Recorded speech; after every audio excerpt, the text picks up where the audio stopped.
morning, my friends. We are getting a little bit crazy today, and with color. So stay tuned. With us it's all or nothing. Ooh, but guess I need more of you. With us There are some ideas that you have when you're playing around with some new material, like in my case the colors last time when I draw vision, that just don't leave you until you really try it. So I was thinking about what to draw as my last portrait in year 2020, and the idea of Harley Quinn somehow stuck in my head. Margot Robbie.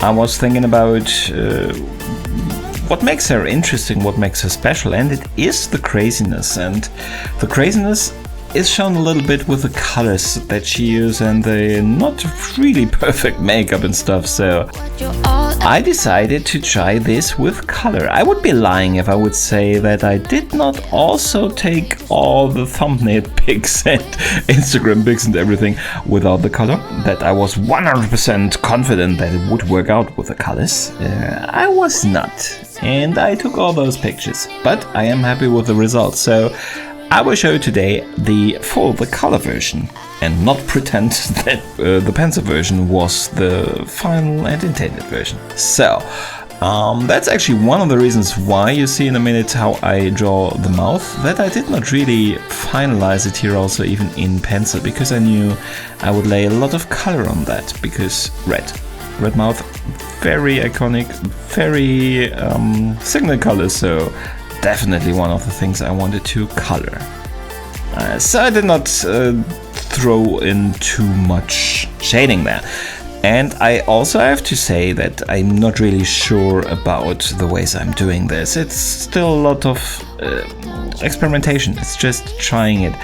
And this is one of the tries where I say, okay, I will layer the color more or less over the pencil. I'm not really using, I did use in the vision one, I did use black to darken also the color areas, and I did not shade them in pencil. In this case, pencil is the main medium I'm using, and I decided to see how does it look when I shade in pencil and just lay the color layer over it in red. So no dark red, light red, just one color of red, and just playing a little bit with the lightness, with adding water and taking water away, and not doing some kind of black-red mixing to get a darker red or something. So that was the approach here. And also what you see, I normally stay far away from shading and even drawing much apart from the face and hair and stuff.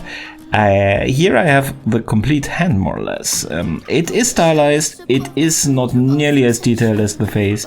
I added it because this I needed it for the hair, to put the hair that is obscured by the hand and arm for a large part, to make that plausible, but also her positioning, her arm, how she's holding her arm. I needed it for that. And here you see enter the color. I jumped from color to color to let it dry. This is not really watercolor paper I was using, so it was a little bit harmed in the process. I'm sorry for all the paper lovers out there. Paper was harmed in creating of this portrait. But it worked out fine. I did not layer too much color, too much liquid on, so it survived.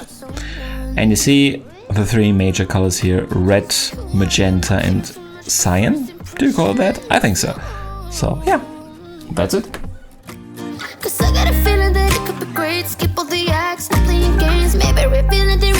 So this is the final result. It is how I wanted it to end up for the most part. It's not perfect. When is it perfect? We have a couple areas, especially with the cyan hair, where I'm not 100% happy.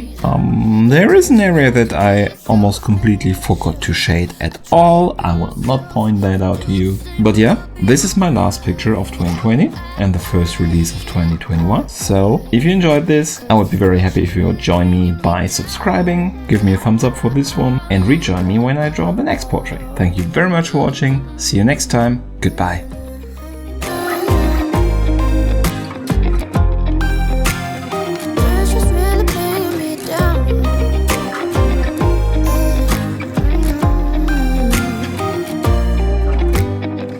I was above the center of attention, but I'm not.